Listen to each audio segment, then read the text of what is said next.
Sean Hook's Newsmaker Saturday starts now. Thanks for joining us on Newsmaker Saturday. As our commitment to trying to get all the candidates on for the governor race and hopefully the U.S. Senate race, we have put out invitations to everyone to come into the studio and sit in the chair and talk to us. So this week, we have a Democratic candidate for governor, Aaron Lieberman, joins us on Newsmaker Saturday. Great to see you. Glad to be here. Thanks for having me. Thank you for doing this. And we're really getting close, so we're trying to get the candidates on because early voting starts in about 2.5 months, yeah, right? That's exactly right. After July 4th, ballots start getting in the mail. So this is really the beginning of the campaign in earnest. Right. Okay, so I want to take a couple of minutes, Aaron, so that people know who you are. Yeah. You grew up here. Born and raised. Madison Heights. Yeah. For grade school. That's right. Then you go to Brophy. Yeah. And then you end up at Yale. Yeah. We'll get to that in a minute. Yeah. When you're a little kid, and I found this very interesting, you share something with Joe Biden. Yeah. You had a speech impediment as a kid. Yeah. I wasn't a stutterer like Joe Biden, but I couldn't say my R's. And for a kid who's named Aaron, it turns out that's a pretty difficult thing. I tell people the best teacher I had in my life was my 3rd grade teacher at Madison Heights. We did a thing for the hostages. People don't even remember this. The hostages in Iran. It was a whole school assembly. We were tying trees, ribbons on the tree, and she asked me to give the speech in front of the whole school, the whole assembly. I was terrified at the time. I'd been in speech therapy that whole year, and when I got out there to say it was the first time in public, I really was able to say my name correctly and well, and it just she worked with you 100%. Encouraged that, you know, I got everything you could get out of a great public school. The reason I bring it up is I think this had a huge impression. It made a huge impression on you. Am I right? Yeah. Look, the reality is so many people struggle with something. In the broad picture of things, this was kind of a little tiny thing that I was able to get behind me by 3rd grade. But I think the truth of the matter is everybody knows somebody who has struggled with something in their life that they've had to overcome. But beyond the struggle, I think it planted the seeds of your interest in education. Yeah, could very well, may have. All I know is from a very young age, and frankly, Brophy had a big impact on this on me as well. I've just felt this call to try to, in the Jewish tradition, we call it tikkun olam, making the world a better place, repairing the world. Whatever your faith tradition, whatever motivates you, I've tried to use my entire professional career to help make this world a little bit of a better place. Since you brought it up, you would be, if elected, the first Jewish governor of Arizona. How big of a deal is that for you? Look, my mom's certainly very happy, and I know for a lot of Jewish people it would be a nice thing, and I'd be very, very proud. It's not why I'm running. I'm running to be the best governor that I possibly can be for Arizona, and I will be extremely proud to be the first Jewish governor, and I think that's just kind of a nice little extra part of this whole thing. Did you feel your experience in Arizona? It's a little different because you're in a private school at Brophy. You're in a very well-heeled situation, and then you end up at Yale. You're the 1%. Yep. How does that change your view of the world and the people who don't have those opportunities? Yeah, well, look, I actually went back and looked at this, and when I was in 3rd grade at Madison Heights, it turns out Arizona was about right in the middle in our spending on our teachers for public schools in the entire United States. This would have been 70s? The late 70s, late exactly 70s, right. Okay. And that's where we were. We were, by the way, one of the fastest growing states in that entire, decade, late 70s into the early 80s. We had good public schools that we were making investments in. That's really what I see as my mission, is getting us back to that point. I don't care whether you go to Yale or ASU or Maricopa County Community College. What I care about is that you have that opportunity to get the degree that you need to do what we all want, right? Support our family, have a job where we don't need the government for anything because we can support our family with a good paying job. We need to invest in our public schools to do more of that. Yale, how did you guys pay for Yale, may I ask? You absolutely may. Look, my dad is a hardworking guy. My mother was a preschool teacher herself who worked in the Head Start program many years. And my dad saved up every day. He paid for all 5 of our kids, all 5 of the kids of my family to go to college. That was the great gift they gave me.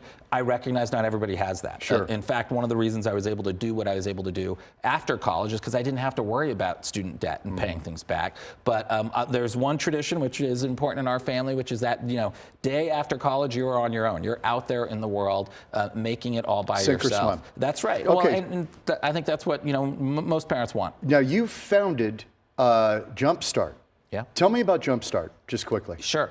It started as a simple idea to connect college students who have worked their way all the way into college or themselves in college to turn around and help kids, 3- and 4-year-olds who are struggling in the federal Head Start program, get the support and boost they need to get prepared for kindergarten, ready to succeed. And what started with 15 kids in New Haven, Connecticut has spread all across the United States. 50,000 college students have worked with 100,000 preschoolers. One of the things we figured out along the way is the college students could get paid through the federal work-study program. So you have kids who are working their way through school. We figured out how to get them an AmeriCorps Education Award. Those college students have earned $200 million in college scholarships. But the most important thing for me is the 100,000 preschoolers who walked into kindergarten better prepared to succeed. So this is something you believe in, that we should be doing that. Well, look, it's not just me. The few things have better research behind it than the importance of high quality early childhood education. Every dollar, we've seen lots of studies, some of them 40 years old, every dollar you spend providing high quality pre-K usually turns into $14 in either savings that you don't need for less involvement in criminal justice, less grade retention, but also additional revenue you get from people who have jobs and pay taxes. And again, to me, that gets back to what we all want, more successful adults who can take care of their own families without needing anybody's help. Then you end up at Oscillero, a learning focus on closing the achievement gap for Head Start children and families. Yep. How did that shape you? So, at Jumpstart, we were putting our college students as volunteers into Head Start programs all across the country. Some of them were amazing. Some of them struggled. I got interested in the idea of how do you make the ones who are struggling great? And that's why I started Oscillero Learning. I spent 15 years building and growing Oscillero. I think my last year as CEO, we had 1,200 employees or so across 20 states. What I did there is what I think, honestly, John, we needed our next governor. I recruited an incredible team of senior leaders from all different backgrounds. We worked with all of our stakeholders to set really ambitious goals. We wanted the kids to walk into kindergarten as prepared as their middle-income peers. And then it was my job to make sure people had the resources to succeed and that we held them accountable to do so. Do you think CEO experience, and then you become the CEO of Phoenix Spine and Joint. Your brother is a surgeon. That's how you end up in that nexus. Yep. Is it important, do you believe, for a governor to have executive experience? I 100% believe that. Governor is different than any other job in an elected office, right? Most jobs, you're running a small thing, you're running maybe a little office. Frankly, one of the reasons the legislature was such a challenge for me was I was 1 in 90 down there, which I was not used to being in that sort of situation. But being an executive is different. You're accountable. I'll be honest, a lot of politicians run from that and don't want that. I seek it out. Like, for me, that's the opportunity. But you get to do the things, honestly, I'm good at. Bringing people together, building a team, going out, and then delivering actual results. That's what I've done my whole career. Tell me about running. We're about halfway through. Tell me about running for the legislature. Why did you want to do it? And you were in a district that's, I think, skews a little more Republican, right? Absolutely. And you win. Yeah. So as kind of a moderate. Yeah. Moving back to Arizona, there were so many great things about it. Again, I'm the youngest of 5. I wanted my 2 little boys who are now are grown up in high school. I wanted them to have that same experience I did as a kid in Arizona, right? Open possibilities, people come from everywhere, close to our family. All of that has been amazing. The disappointment was our politics. And I just couldn't believe it. The Arizona I had left was one where our Democrats and our Republicans basically worked together. They really identified their first job was to build this great state. Their second job was to be a member of their own individual party. Folks like Bruce Babbitt and Alfredo Gutierrez and Burton Barr and Sandra Day O'Connor, by the way, who was the state senator from my district. That's not what we were getting. I ran for the legislature to try to change that in a district that had at the time 12,000 more registered Republicans than Democrats. I was the first Democrat to ever win that second state house seat. That's District 26? It was 28 at the time. Now they've just been renumbered. So how does that square with, you've opened your opening salvo of your campaign here. You talk about compromise and working with other sides. But the dumpster fire ad has kind of defined you, and you take on Carrie Lake. You take on Katie Hobbs. It's not exactly kumbaya. Yeah. Look, politics isn't beanbag, right? You got to be clear on where people stand on things, and I think that's really important. But the reality is my commitment always in public life has been to tell the truth and be honest about where we are and what's going on. And I have to tell you, I've heard from people all across the state who have said, oh my gosh, finally somebody is saying what we're all thinking. Why are our politics such a mess here when it's so important, and what we really need is a leader who will bring people together and get things done? Okay, let's talk about a couple of things in the news. We executed a prisoner, death row inmate. It took, it was a cold case, so that pushed it. But This is a 40-year process. Yeah. Are you in favor of the death penalty? Yeah, look, I really struggle with this. I think, of course, about the victims and what might give them solace. My biggest challenge is if there is one mistake that happens, and we know that that has happened in other death row cases. We've had people on death row who had executions delayed and then were exonerated. I don't by think DNA. Exactly. I don't, think that the risk of wrongly executing an innocent person makes any sense to me, especially when the solace for victims and all of that can be done through a life sentence where people are clearly going to spend their life in prison for the horrible crime that they committed. I'd be on that side of things, especially when we see things like the last execution here that was botched and in pain. I just come at it. This one went apparently a lot cleaner. A lot better, not perfect. But on better. your website, you talk about expanding education is #1 on the website. So education is job one. Absolutely. And by the way, it's not just me who thinks this. 65–70% of Arizonans, including majorities of Republicans, want us to increase our investment in our public schools. Is this an issue that money can fix? Because I look at Utah, which does exceedingly well, with right around the same amount of money we spend. Look, money doesn't fix all problems. I think we need to be clear on that. My experience at Osceola Learning showed with the same amount of money as everyone else, you can get better outcomes if you're focused on the right things. But John, we have 2,000 classrooms without a teacher in front of them. There is no model in education that actually works without an adult in front of a group of kids for an entire year. It's a really simple reason. How would you fix it? I'd pay teachers more. It's super simple. We pay teachers below Utah. By the way, adjusted for cost of living, we're even below Mississippi. We're 50th. We are chasing a cost of living issue We now. are dead last. And our average teacher pay is $46,000 a year. You could teach for 15 years to get up to $46,000 a year. That's heartbreaking. You can't afford to survive, especially if it's two teachers together. In Florida, Governor Ron DeSantis, not one of my favorite governors, I'll be candid there, he signed a law last month saying the starting teacher pay in Florida will be $47,000 a year. So he recognized that this would attract more people. On day one in Florida, you'll get paid more than a teacher working for a decade and a half in Arizona. That's wrong. Economy, jobs, jobs, jobs. That's right. That's the and the nexus between that and education. Yeah, it's really clear. I think we've on a good streak of getting companies to come here. We have a booming economy. I want to keep that going, but I actually think we can do better.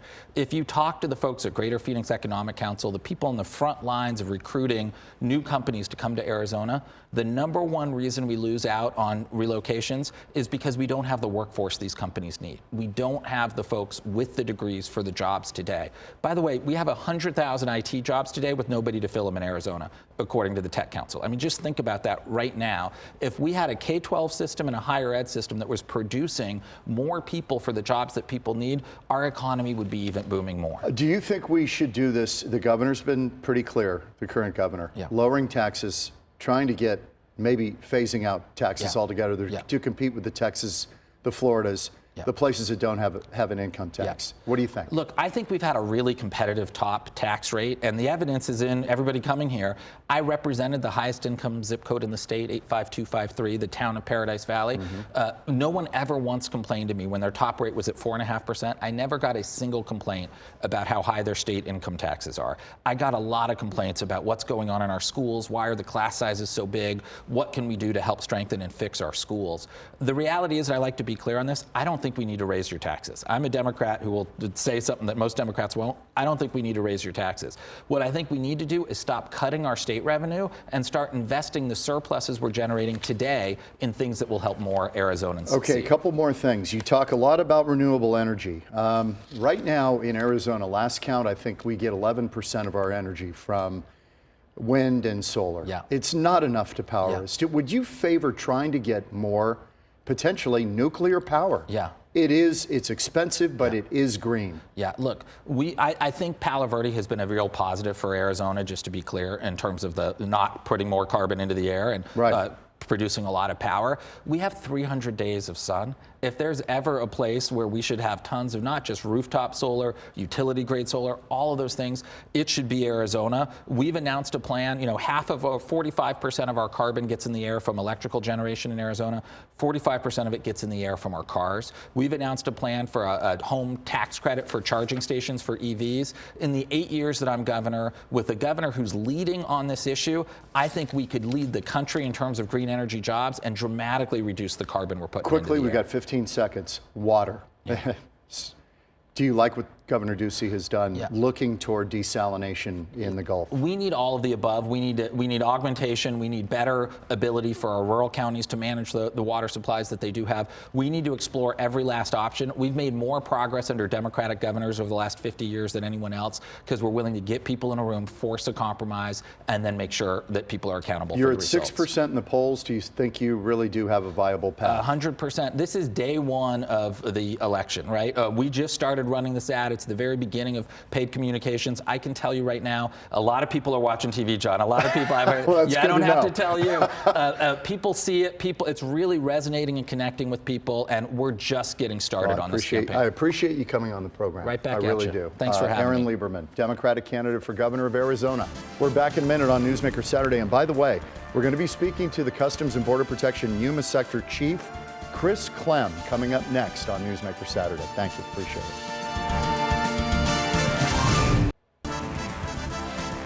Welcome back. Over the past year, U.S. Customs and Border Protection has encountered a record-shattering 2.2 million migrants along the southern border. The chaos of mass migration is causing huge problems when Border Patrol agents are outnumbered and overwhelmed, and that's exactly what we're seeing right now. Joining me now to talk about it is Customs and Border Patrol Yuma Sector Chief Chris Clem. Chief, thank you for being with us. We really appreciate it. No, thank you for having me. Okay, Chief, let's get right to it. When people are seeing these images of people crossing the border, let's get one thing straight. They are going between ports of entry. They are asking, they want to be caught. They are going between the ports of entry by design. It's illegal to do that. What are they trying to achieve? Well, again, you're absolutely right. We are experiencing a large amount of people coming into Yuma, and the majority of them are coming between the ports of entry. They are making an illegal entry.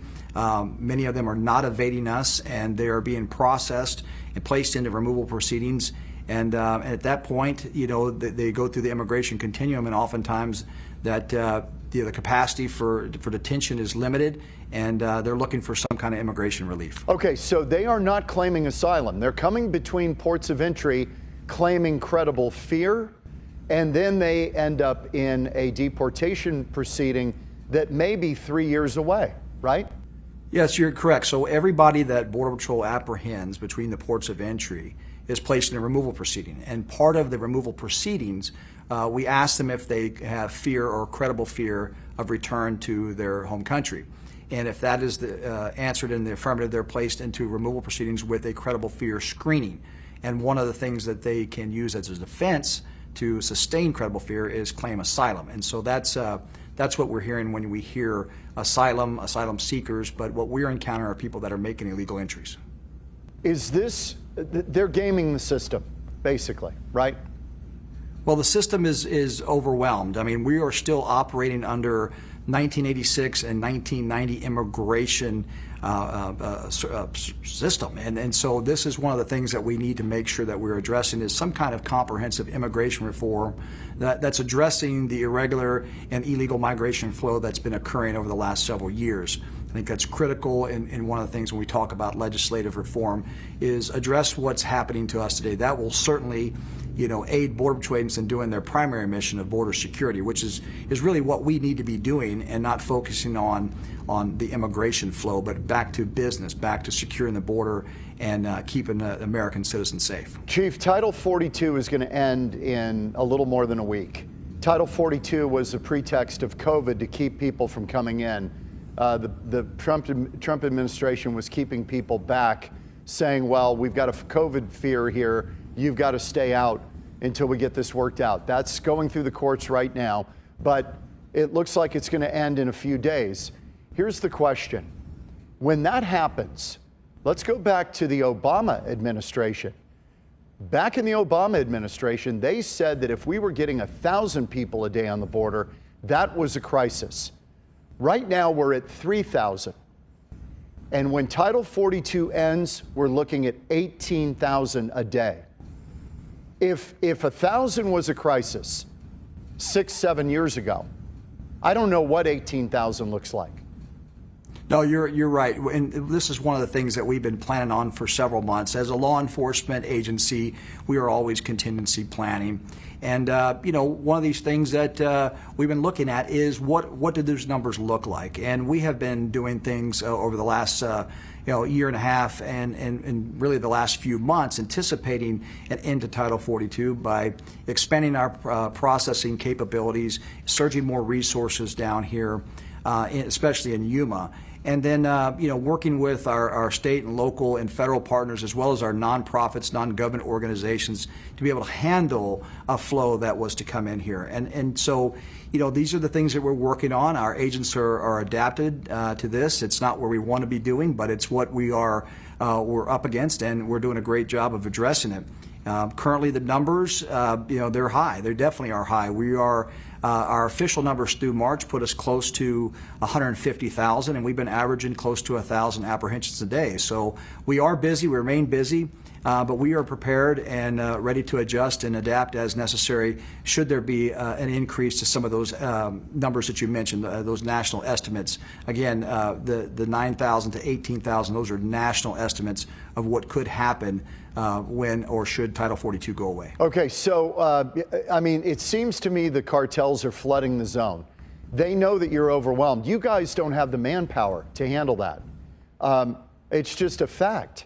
So now you become kind of social service agents, and the securing of the border part becomes secondary. That leaves it wide open to fentanyl and drugs crossing and illegal activity and gotaways, all of that. No, that is one of the challenges that we've been facing here in Yuma and across the southwest border, and quite honestly across the entire Border Patrol, because we've been surging resources down to the southwest border. This is something that's been going on for as long as I've been in the Border Patrol, where they'll be sending deflection in the form of large migrant groups coming through the border to be able to get high-value targets, criminal migrants, narcotics, and other contraband through. So it does really pose a challenge for our agents. But this is where we're using technology, where we leverage the partnerships we have with our state and local partners. But it does lead to some frustration with our primary mission. But this is the things that we are addressing. That's what we've been planning for. And I think that we're going to be better served as we continue to move forward, because we've been able to adapt and address the issues as they come. Our agents have resolve. They're resilient. We know what we're up against, and so we're adapting and adjusting, shift by shift sometimes to address the criminal activity that is going on. But we need to do a better job. You've got to be careful here. I understand, because Joe Biden is your boss. I get it. But DHS released a 6-point plan, getting ready for this moment when you're going to see this surge. I've looked at this, and it appears to me it's much more, how are we going to kind of welcome these people here and get them into the interior, than stop it? It doesn't seem like a plan to stop people coming in. It seems like a plan to facilitate their entry into the country. Am I wrong?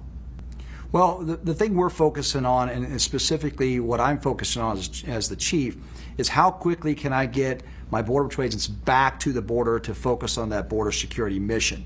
We've got contract personnel coming in place to handle the processing piece, the processing part of this piece. I think that's one of the areas that I think I want to make sure we're focusing on, is we're not just going to sit here and continue to focus on the processing and flow of the migrants coming here. It's also taking them into custody, making sure we're getting them into the right people as quickly as possible, so I can get Border Patrol agents back to their primary mission. That's what we're focused on, is to not normalize migration flow and processing, but get us back to the business that we've signed up to do, and that is border security. And so these efforts on face value can look that way, but behind the scenes we're moving very fast to get our agents back out to the field to address the flow that we should be addressing. That's the criminal activity that's coming through our section of the border. Yeah, I think that's what the majority of Americans would like to see as well. Yuma Sector Chief Chris Clem, really appreciate your time today. You've got a really difficult job. We appreciate what you're doing there, and best of luck in these next few weeks. We'll be back in a moment on Newsmaker Saturday.